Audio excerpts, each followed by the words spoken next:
Hey, what's up guys, I'm Praetorian and welcome back to Imperator Rome as we are playing as the Roman Republic. Some things to note here with the events of the rest of the world. Antigonos has lost to Seleucus here. I mean, he does still have a little bit of land there, but overall it does seem that Seleucus is winning here in the Middle East.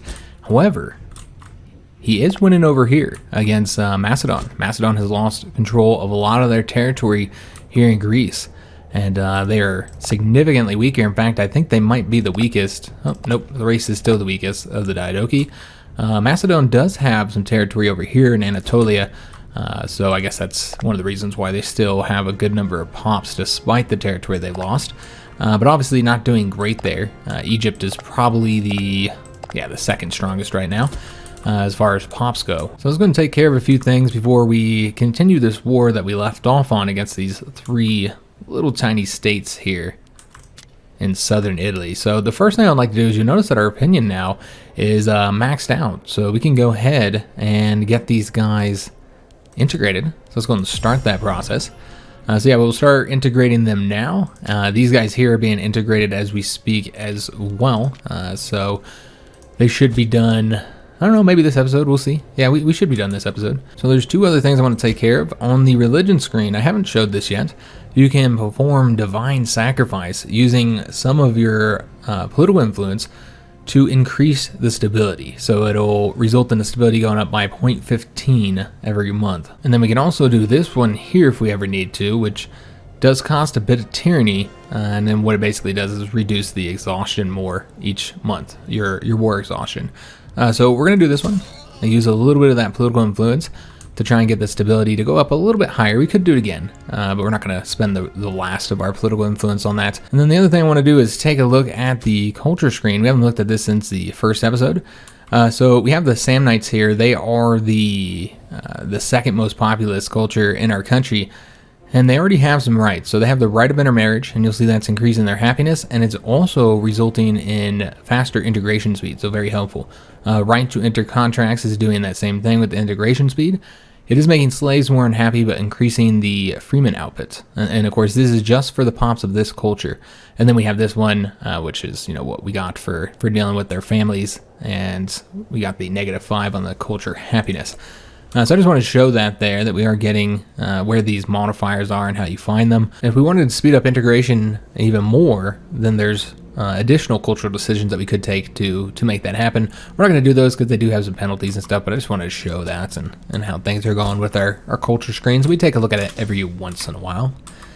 So we're bringing our armies down here. I don't know what their army size are going to look like. Probably not much. Maybe 2,000 each. Yeah, not much, guys. I think that's actually might be the default is 4 units for a total of 2,000. I think that is the default.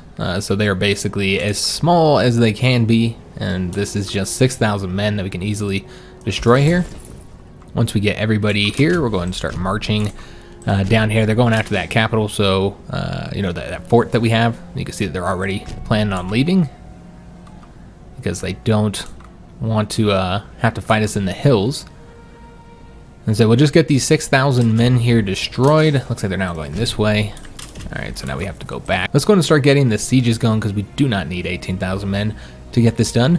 So what we're going to do is, actually we want the other army. We're going to want to go ahead and create a new unit here and split off just probably some of these light infantry here. They can take care of the, let's see if they're any different on the experience. Now it seems everybody has the same experience. Now, we are playing on a new patch, guys. I think that should be enough here, plenty enough. So yeah, we are playing on a new patch right now.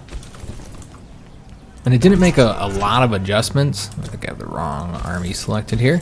It didn't make a ton of adjustments, but it did make a few. And we'll just go with the 3,000 again.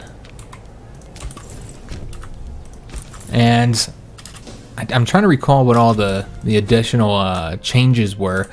Again, there weren't many. Some of them were UI changes, tooltip changes, little stuff like that. They fixed a couple bugs. But yeah, I did want to make you guys aware that we are playing on a new patch that had a few changes, so you might notice some of those. Nothing really significant, but just some minor changes. So let's go ahead and get another trade route going here. Now, I've already taken a look at our, here at the macro builder at the possible trade routes. And so far I found 3 possible routes we might want to do. So there's dyes over here. Dyes would increase the local noble happiness, and once we got a surplus of them, we'd get national noble happiness of plus 8%, so that's pretty helpful. We also have Earthenware. Earthenware would increase the happiness of our citizens and would increase the output once we had a surplus of all of our freemen. That's a national bonus. And then hemp would be the other option. This will increase freeman happiness and will result in more damage for our ships once we get a surplus. So out of those 3, excuse me, I could see really going for any of them, but if we wanted to base it off of the happiness here, it does seem that we have a few freemen that are not quite happy. Citizens are extremely happy. Nobles are fairly happy as well. So if we wanted to get like that citizen bonus, because I could really see going for any of those, honestly. So if we wanted to increase the happiness of the freemen, then the hemp would make the most sense. And plus we get the increased ship damage. I suppose that helps even though we're not really engaging in many ship battles, but why not? Let's go and do that, guys. So there's only one place to trade from. No, there's 2 places to trade from right now. Okay, so we've got this location here, which would be our own trade good. We wouldn't make quite as much money from that one. I think we should probably do this one here. I think that would be the best option. All right, excellent. So we don't have the capital bonus yet. We'd have to wait till we get one more trade route here. And that's right, we need to move these guys here. Let me see. So we want to deselect the one that's currently moving here. And go ahead and chase this 6,000 men down here. Looks like they're now going to stay here, so we're going to have to go back and attack them now. We are doing these 2 sieges, but we do not have enough men for that one. Okay, so they have a larger fort there than I was expecting. They are about to attack us as well. So now we need to go back over here and support those. I assume that's what they're going to do. And it looks like we finished building up that city. Excellent. So that's been completed. All right, so I think we'll end up, we will end up having to fight them here. So they will outnumber us for a time. So that's okay. They are going to get the bonuses. They might actually beat us there if we don't get there in time. It looks like we just barely got there. All right, excellent. So this will defeat their only army that they have here. We killed a total, well, they killed more of us because of the fact that they're outnumbered. Our troops are outnumbered for so long. So we lost almost 3,000 men there. They lost not quite 2,700 here. So we will have to chase their army down. And our augur just died. All right, so we're going to have to get somebody put in place there. We do have this scorned family, which would be the Decii. So let's go ahead and see if they have like a good person that we could put here, and it looks like they do. Yeah, we'll go ahead and use him. His loyalty is 57, so pretty damn good once we give him that position. Yeah, that's looking great. Overall, our loyalty for our offices are fantastic with the exception of one character, and that's this guy here. He does not like us at all, and that's a problem because, yeah, we're getting a lot less, political influence from him. We could replace him, but it'd have to be with somebody from his family if we didn't want to get the scorned family penalty. And he is the best guy. So honestly, I feel like the best option would be to instead try and improve his opinion of us. So let's see what we might want to do here. So we could, just bribe him. That's always an option. It does result in some issues, of course, with the corruption for our character. Could give him the free hands. He is a bit young. I know a lot of people like giving this. My problem with the free hands is how much corruption goes up. Like, corruption gets absolutely massive sometimes, especially a character here that's like 50-something years old. That's like 20 years worth of corruption. It can get really, really high, guys. That'll cost you a lot of money in the long run. If we keep him in place every 20 years, that'll be quite costly. It looks like the problem is that we're a rival with him. Okay, so that makes sense. With us being the rival here, that's why he's going to have such a low opinion with them. We can just go and spend political influence to get rid of that, and that's exactly what we're going to do. Because that will hopefully increases loyalty enough where he's not a problem. But he's still not as loyal as I would like. It looks like he's got a negative for the tarnished honor. So I think we're just going to go in and bribe him, guys. It's not a lot of corruption, and our character does have money. So yeah, we'll go and bribe him. And that'll take his opinion up, his loyalty up high enough Or he shouldn't be an issue anymore. We do have a little minor event here, and Quintus is suggesting a small addendum to an often referred law pertaining to the rights of the common folk. It should only be a small effort to push this through the Senate. So if we did this, we would gain some stability and lose a little bit of political influence. All right, so that's exactly what we're going to do. A small investment couldn't hurt, is what I say. Now, we have the stability up. We already know we don't want to change any of our gods up. I mean, we could always change away from Mercury. That'll always be an option. I think we looked at this, though, and there's really no options that are really better. I think Mercury's probably the best option for us right now. So we don't want to do that. So the other option then would be to change up a law. So that's what we're going to do. So I think the only law that I want to change right now, I think we're going to leave this one as is. I think the manpower recovery speed is pretty helpful for us. Money is really not an issue, hasn't been an issue. It's always helpful to have more money. There's a lot of places we could be constructing right now. But I'd prefer to have the manpower recovery speed, if I can read. And then over here, we're also getting manpower recovery speed, and then a plus 5% levy size multiplier. And what I think we're going to do is change over to the Republican levy, and this would irritate the Optimates a little bit, but they like us quite a bit, and it would increase approval with the other two parties. And then the main difference here is that we're now going to get 2.5% more levy size multiplier. So hopefully we should have a lot more troops once we do this. And then it's also going to allow us to tick down monthly war exhaustion faster. So that'll be really helpful. So we do lose the manpower recovery speed, but we're still getting this one here. So let's go and change up the law. That'll cost a little bit of stability and political influence. And we're now pretty low on the political influence right now. All right, so these guys are currently sieging, but we don't want them to siege. We want them to attack, but we might not be able to. Yeah, I don't think we're going to be able to do it. All right, so we're just going to have to wait. Now, I don't know if they'll even come up here and attack us because, you know, obviously we outnumber them so much. And they would have to get access to their territory, which I assume they'd be willing to grant, and then they could just come around here. We'll just have to see what they do.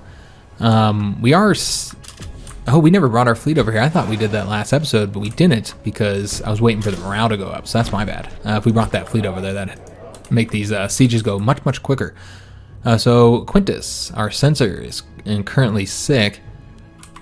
He's gained an infection, which will slowly tick his health down. All right, so it looks like we have some requests for military access. I don't see any reason why not to grant them military access down here. And as for them, I don't know who they're all at war with. Oh, so we'd be given military. You know, we're going to tell these guys no. We're not going to let them go through our territory, which means they can't go anywhere but out to sea.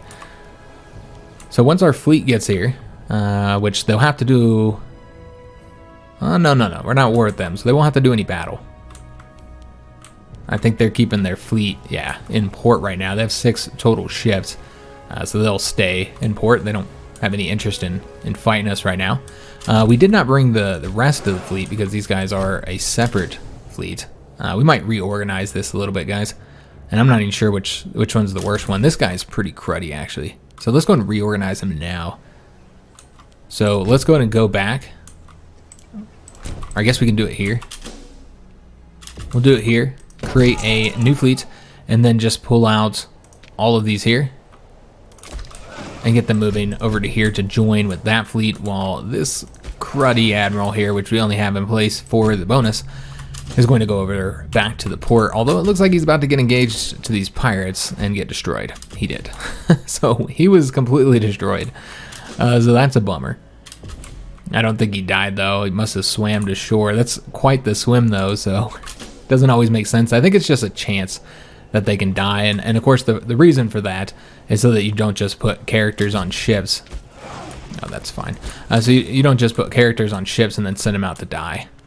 Like, that's the purpose of it. So it's not like a 100% guarantee that they get sunk. All right, so I was going to merge these. Now, we are no longer getting the bonus because he did die. So we're no longer getting the bonus for them being grateful. But I don't think anybody's grateful right now. No, none of our families are right now. Well, that's okay. Not too worried about it. So now the sieges will go much quicker that we have the fleet here. And so we'll just get those knocked out. And what do these guys want? Access? We'll tell them sure. So yeah, these guys here are at war with these guys here in Sicily. two different alliances that are currently fighting each other. Alright, so just waiting for these two sieges to be done. This one's almost completed. And if you guys want to take a look at the siege screen, I don't know if I've shown that before. From here, you can assume control of the siege if you're not already in control, which we can take a look and see if that's the case here, which it is. And we can order assault. Now, ordering assault is not as costly if you have a breach here, which we do. So if you have a breach, you can do it, and it's not as costly. But the main purpose is you're essentially sacrificing manpower because you'll take higher casualties in order to complete the siege quicker. But again, you can do it with a little bit less risk if you have the breach done. It's not as costly. Recent work of plebeian jurist Gnaeus Flavius, that means actions in law in Latin, is the first written account of the legal procedure of Rome. The importance of this work propelled him to the office of tribune of the plebs and garnered him wide popular support. The full extent and interpretation of our laws has until now been a verbal tradition of our judiciary, and Flavius' attempts to codify parts of our legal procedures for a wider audience has not been wholly appreciated. Some patricians argue that a public airing of our sacred laws, by a plebeian no less, threatens their traditional prerogative over government positions and the laws of Rome, while the populace welcome greater rights and participation for the plebs. So we can say that the transparency can only benefit our legal system, in which case Publius would gain, and that's of course our consul here, would gain some popularity. It's already pretty high though. Gnaeus would gain prominence from that, and would get more approval from the Popularis faction. And then the modifier we're getting is increased happiness for the freemen, and we can enact the laws for cheaper, which I don't think there's any other laws we want to do. This would have been nicer to have before we enact that one law. Or we can say we cannot undo the damage, but we can control it. Publius is going to lose popularity. Again, we have a lot to sacrifice there. Gnaeus, which says he's the tribune of the plebs, but he's actually not. Maybe he was at some point. But he would lose some loyalty. We would get approval from the optimates. And it seems like we're still going to get the modifier. Yeah, we're still going to get the modifier, but we're also going to get some tyranny. All right. Well, I guess let's take a look at the current parties and their approval. Optimates like us quite a bit, so do the Popularis, so that doesn't really have any effect. I don't see any reason to get the tyranny, though. Yeah, there's just not a lot of benefits to doing this right here. So yeah, I think we'll go and do this. Transparency can only benefit our legal system. Alright, so both these sieges are almost done now. This one's taking a little bit longer than expected here. There's a water shortage, so yeah, Did we finish this one first? We did. Yeah. Alright, well we finished that one first. You can see that we did get some slaves. That's what that little notification there is, that when you take a province here, you'll capture some slaves. Some pops might die as well. The slaves will be captured and sent to a province. So let's go and send all of our armies over here to attack these guys and take care of the last location for the siege. Now, I imagine probably won't destroy them, so they're likely going to retreat somewhere. Yeah, we didn't destroy them. We killed 1,400. We ourselves lost 1,200. Yeah, it looks like they actually did get completely destroyed. Okay, awesome. So we've sacked this province here. Now, sometimes when you sack provinces, you'll get this event on how much you want to loot. I've had a couple people ask whether this is more like an EU4 style game where you're playing as the country, or is it more like CK where you're playing as a character. Well, you know, we're here in episode 4, so I think most of you guys kind of have an idea of how it works now. We're kind of playing as both. We're more the country than we are anything else, like EU4. You know, we're not playing as the dynasty, that's for sure. You know, if a new family takes over here as consul, we don't lose the game. We're not going to lose our titles and our land. We're definitely playing as the country. However, you're also kind of playing as the character that is your ruler, regardless of who the ruler is. You're also playing as a ruler. You can spend their money. You can, do different. We can't do anything right now because we have the events open. We can do different schemes. A lot of different options that we can do. Here is this character that we can't do as another character. So we are definitely also playing as the ruler in a way. It's just not like CK. Now, it's more like that when you are playing as a monarchy. When you're a monarchy, you'll definitely experience that it will be a little bit more like CK than playing as a republic, because with the republic, you're constantly changing characters. While as a monarchy, you're actually playing as that character, and you're trying to get your children to succeed to the throne. So kind of a little bit more like CK, but you are the country, fundamentally, more than you are the character. The sacking event here, and we get to choose how rough we want to be to the city. So we can say, let the looting be gentle, in which case Our family is going to gain prestige. We're going to get a little bit of money, as will Rome. And we've already increased our popularity, which is already at 100. We said let the men roam freely. And the main difference there is we're going to get a lot more money, and 2 pops are going to be killed. Or we say none shall hide. We'll get a lot more money, and more pops will be killed. And we're going to get some of our units will become loyal to the ruler here. Let's say let them be gentle. As long as we're conquering here in Italy, we're trying to integrate all these people, so we don't want to kill pops that we hope to integrate into Roman culture at some point. Now, I did say that we had some characters that gained some loyalty, so I don't know if we have anybody here.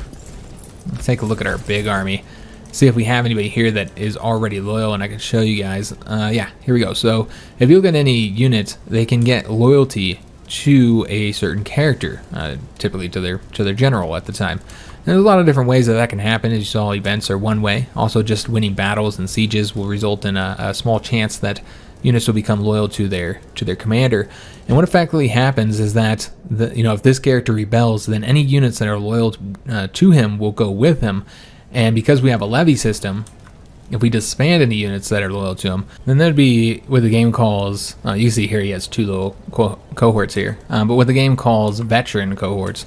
And that's effectively like they're not on the map, but if he rebels, then those would rebel with him. So we're not going to send these 3,000 over here, that's unnecessary. We're just waiting on this 1 siege and then we'll be done. We can't take the province unless we... I think we can't take it unless we've already sieged it down. So we've... Oh, what's happened here? Now, this is not related to this. Oh, okay, so this has to do with the war that's going on up here, which you can see that they are doing quite well. Yeah, the Etruscans are doing very nice. Although it seems like they might have finished their conflict. Yeah, I think they have finished their conflict and they're now at war with somebody else. I'm not entirely sure who that is that they're at war with. Yeah, it's not them. Maybe these guys up along here? But yeah, they have had a lot of their provinces occupied. That's interesting.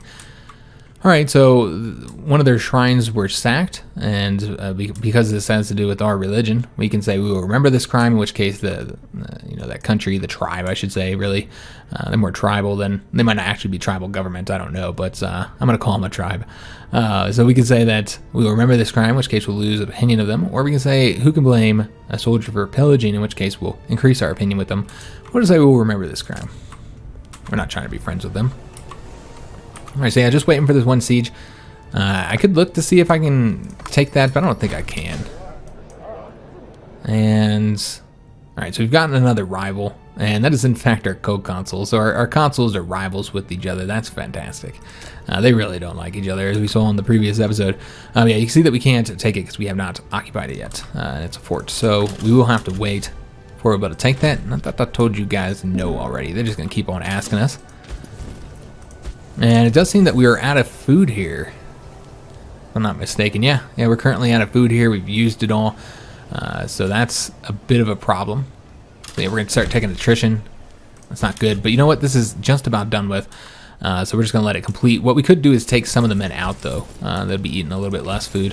Yeah, there's really no reason to have them all here. So let's take the 9,000 and get them going back home. Just so we're not exhausting the supply any further. So get them moving out of here. We did get our first tech done. This is the oratory text. Now, I really wish that when you hit go to, that it would take you to that text screen, but it doesn't. Instead, you have to go to the inventions here with the little pop-up. So we have one invention. Remember, we can use that on anything. If we were to use it on the oratory, there's a lot of options here. We've only gotten 2 so far. If we wanted to continue down this route, getting these aggressive expansion reductions would be really helpful, and I think that might be what we're going to do. Yeah, I think that's probably going to be the best one for us, because aggressive expansion is going to continue to be an issue. So we have 2 choices here if we wanted to get something for the AE. We can go with Divine Mandate, or we could go with Equal Integration. You notice there's a slight difference here in how they affect aggressive expansion. But really what we should be considering is which route we want to go down. And this route here is very much about subjects, trying to increase your opinion with the subjects, trying to get more income from the subjects. That seems to be a pretty big part of this here. And I don't plan on keeping subjects around. We'll probably integrate all of our subjects. So because of that, I don't really want to go down this route. Of course, the increased opinion does make it easier to integrate subjects. But yeah, I don't think we're going to go down this route. I think it would be better to go down this route here. And thus we'll get this one. And plus, we're going to get an aggressive expansion impact here, which is much higher. It's 4 times higher than that one. So yeah, we'll go for the equal integration, guys. Now, remember, we do not have to go down the oratory advances. We could use that innovation anywhere. So I haven't really decided exactly how we're going to spread them out. So the easiest way, of course, would be just to apply them, whatever tech is the one that researched it, to use the innovation there. I feel like it should be that way. I don't know why Paradox decided to do that. To me, it makes no sense that you get really high in, let's say, I'm trying to remember which tech we just got. We got the oratory tech. So let's say we got really high in oratory.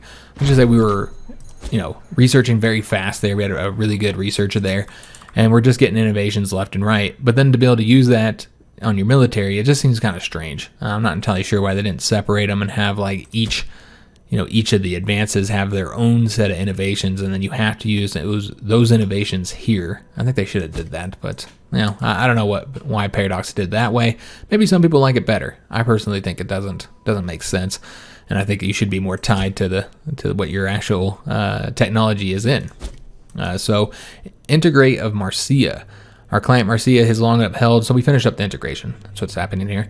They've long upheld Roman ideals in a fair and even-handed manner. It is a matter of course, therefore, that their eventual integration into our state is to be a cause for jubilation.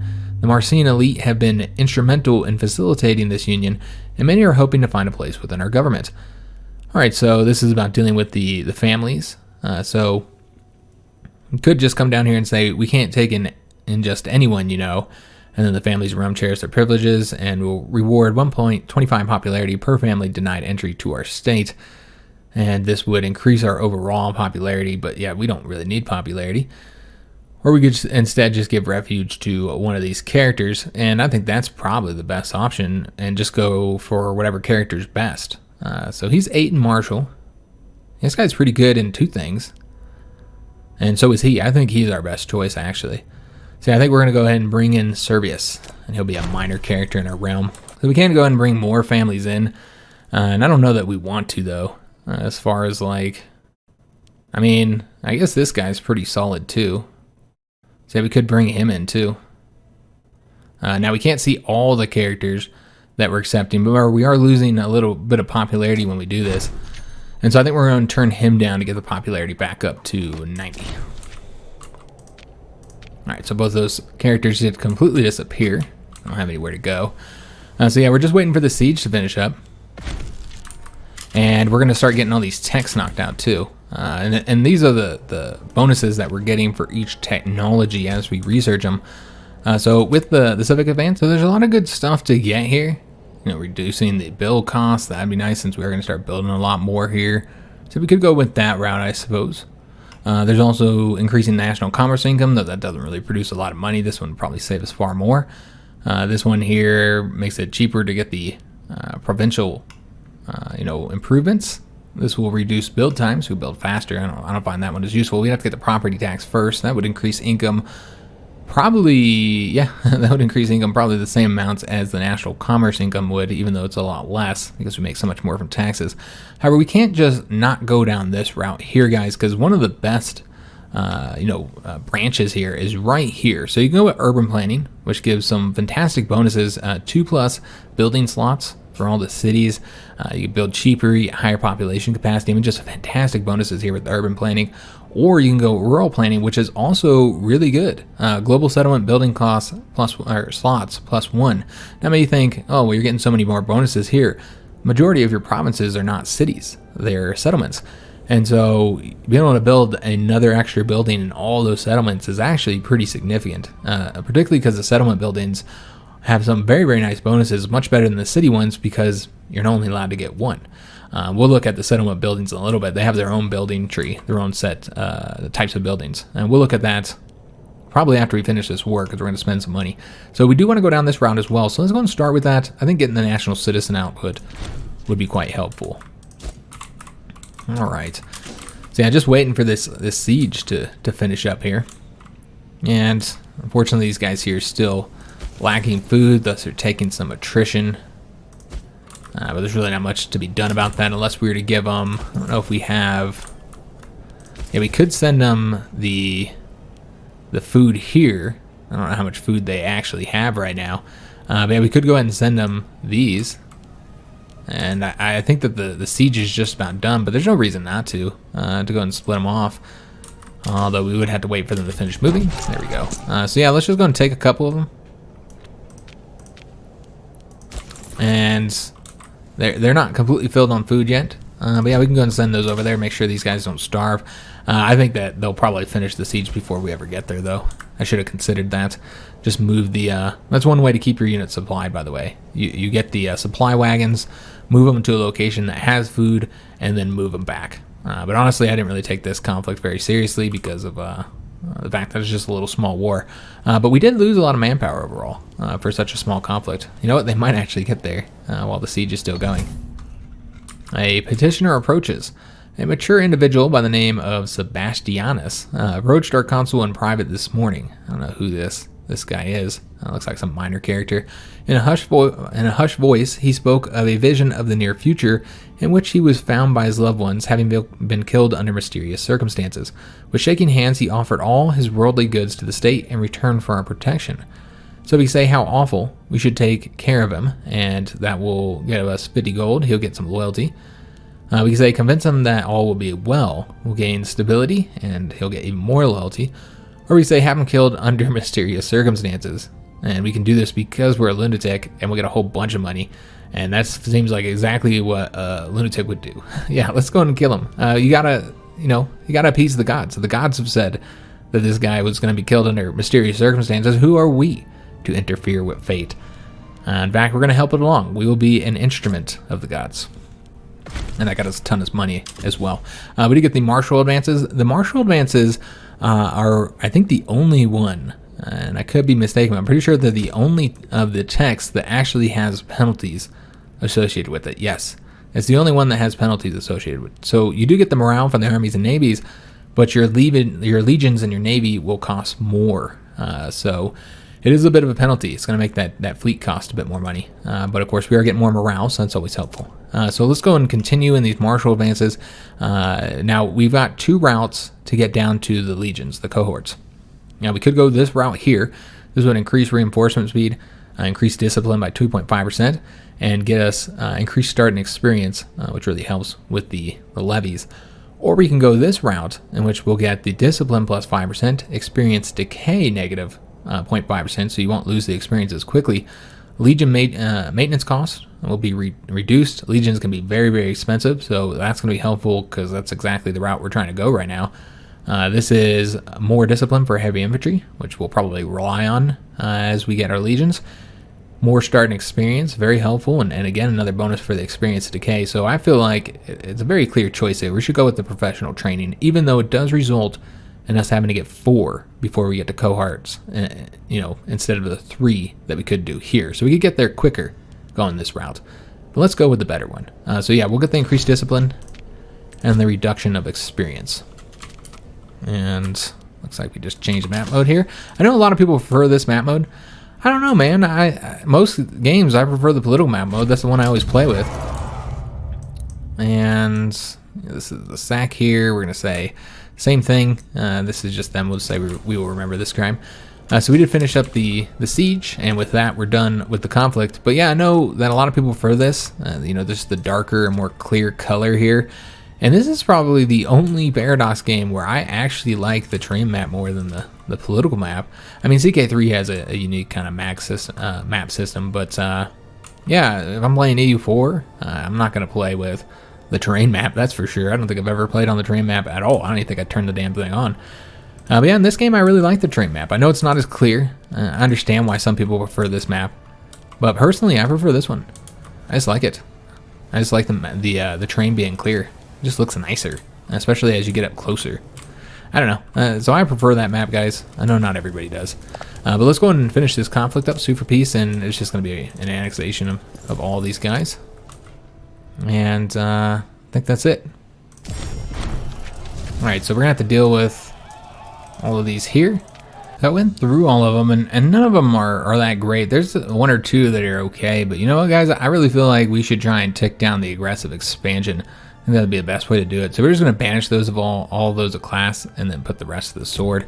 Just try and reduce that aggressive expansion, since we'll be going to war pretty soon. I keep forgetting I turned off the scrolling here, so I got to use the WSD keys, which is nice because when you come over to here and then it constantly pushes the map over when you allow the that setting on. Yeah, it can be frustrating sometimes. So somebody asked me to turn it off, so we did. But the Etruscans look like they're actually losing this conflict right now. They're having some difficulty at this moment, probably because they just came out of a conflict, is what I'm assuming. So we need to rebuild up our manpower just a little bit. So we will go ahead and disband the army temporarily. Disband all of our levies. Make sure that everybody got disbanded. Nobody was moving around here. And let's go and bring our fleet back home as well. And I don't know if they still have the same ship numbers. I want to take a look at that, see how they're doing. They have 8 ships, so we are definitely going to outnumber their fleet by a bit. You know, I actually really would like to engage them if I can. Though I know that we are the same number here. We do have the same military martial rating, but we have better ships. So where is he going? I'd love to get these guys taken out. Looks like he's going... Oh wait, no, that's where the pirate haven. I'm trying to see where they're arriving. Okay, so they're coming over here. I don't know if that's going to switch where they're going. Alright, I don't know where they went. Yeah, I was trying to engage them. I'd like to fight them. But unfortunately, that's not an option. It looks like they might be hired now. Okay, so they're not considered pirates. Let's just go and get out of here. Yeah, I was hoping we could sink them. Cause them a little bit of issue. While our fleet is, you know, with full morale. So yeah, we'll just get over here, put them back into port. And we're no longer importing stone. Okay, so that's a problem, I think. Let's just double check and see if we don't already have a surplus of it. We do still have a surplus. Okay, so we have an open trade route. Let me just let this update, make sure that, okay, yeah, it just needed an update. All right, so we do need to trade for more stone to continue to get that bonus. So let's just see where we can find some stone. So that is located down here. And it looks like there's no options for stone.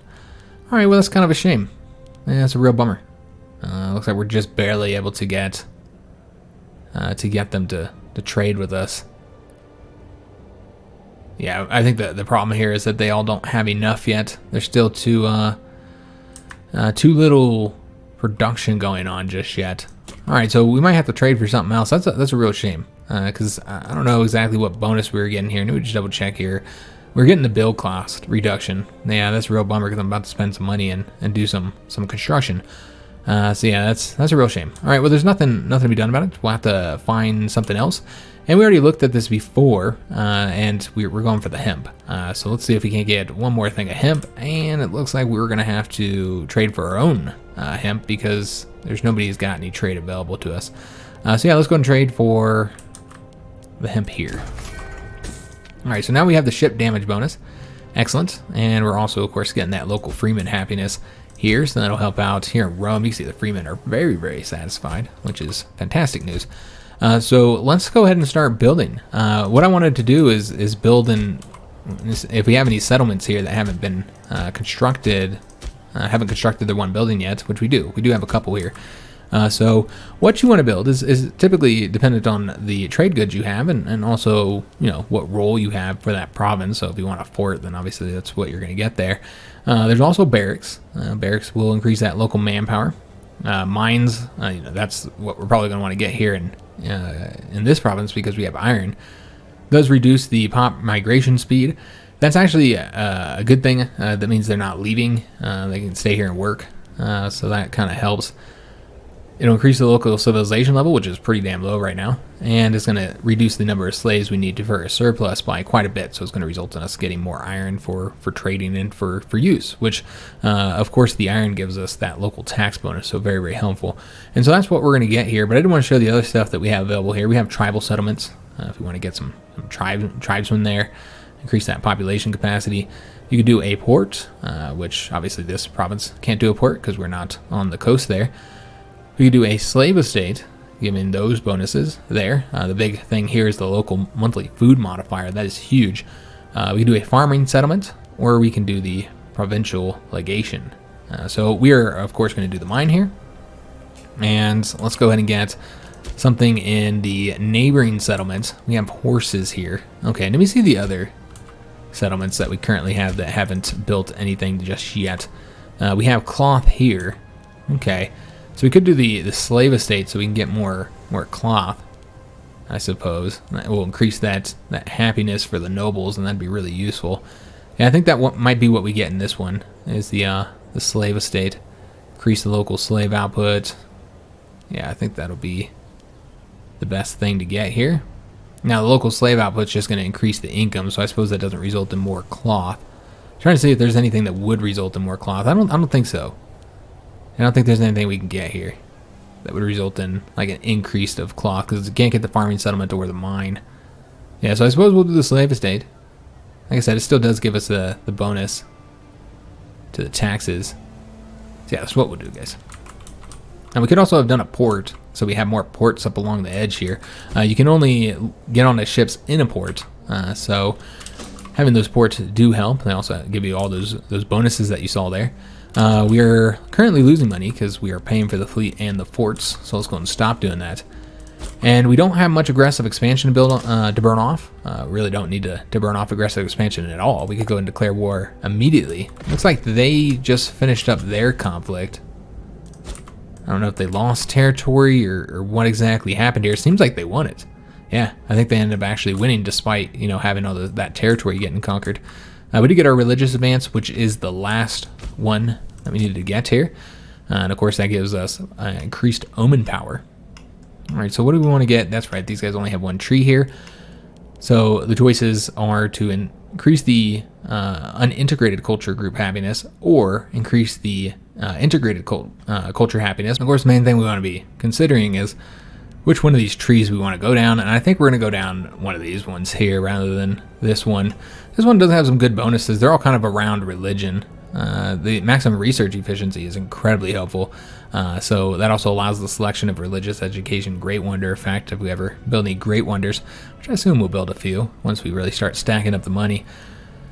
So that's a really nice one. So there are some good ones down here. I'm not saying this is not a tree you shouldn't go down. This has actually got some really good stuff. It's very focused on religion overall.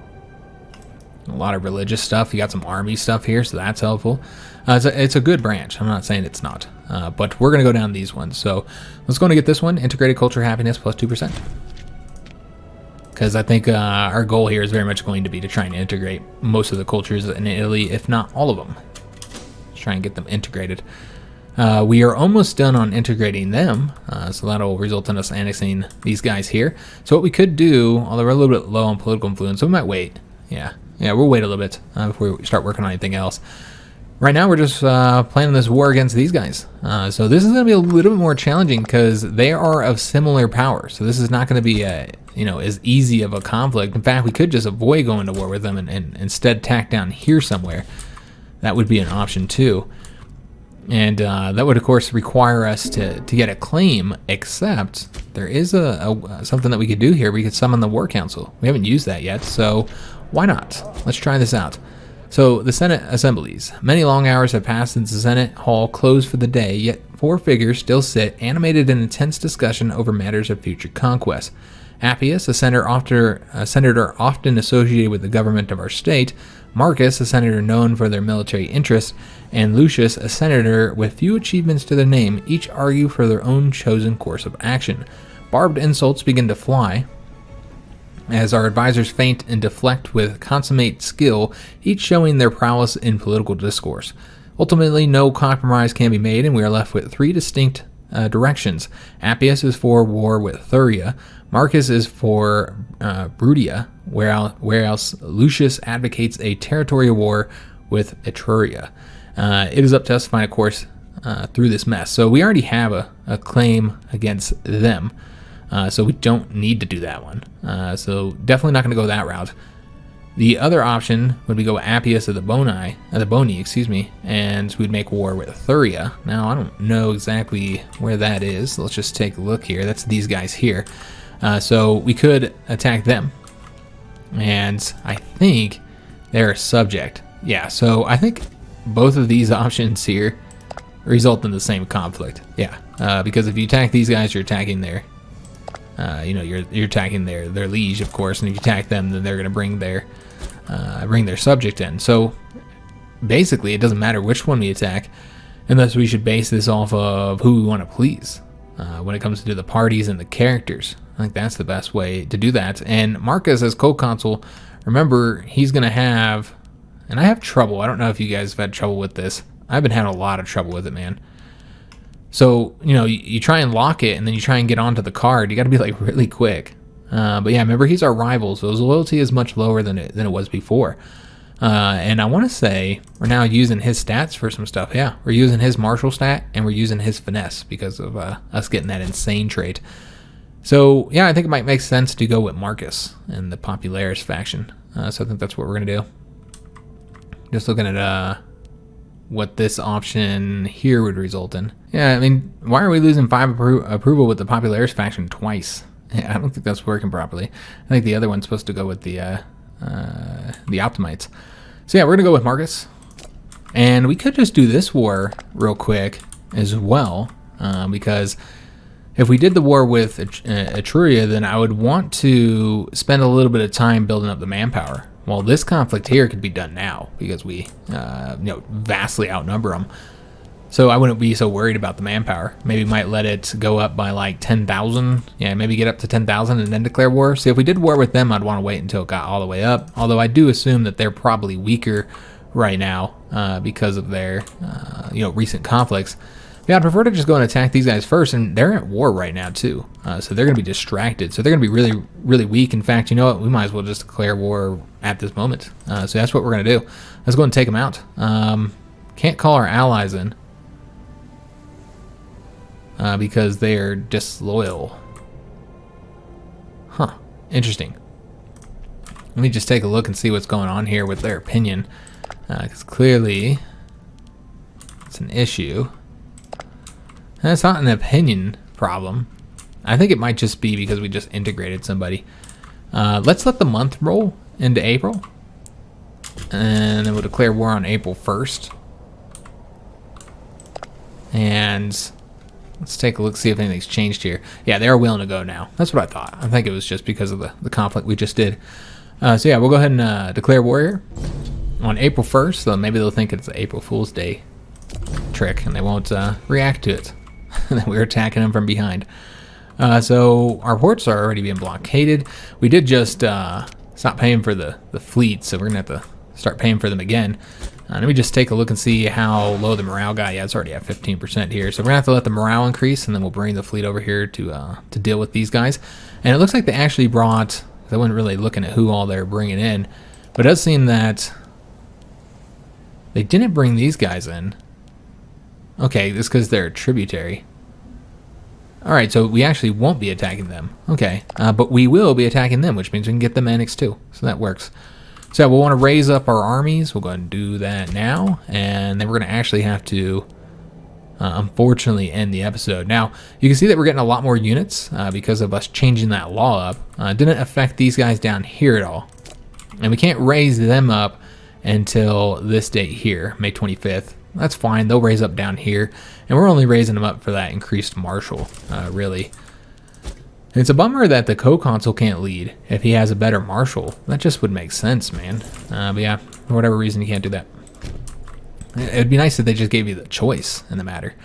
So yeah, we're going to bring our army down here, and we'll attack them from behind. We'll also deal with them. We'll raise that other army up as soon as they are able to.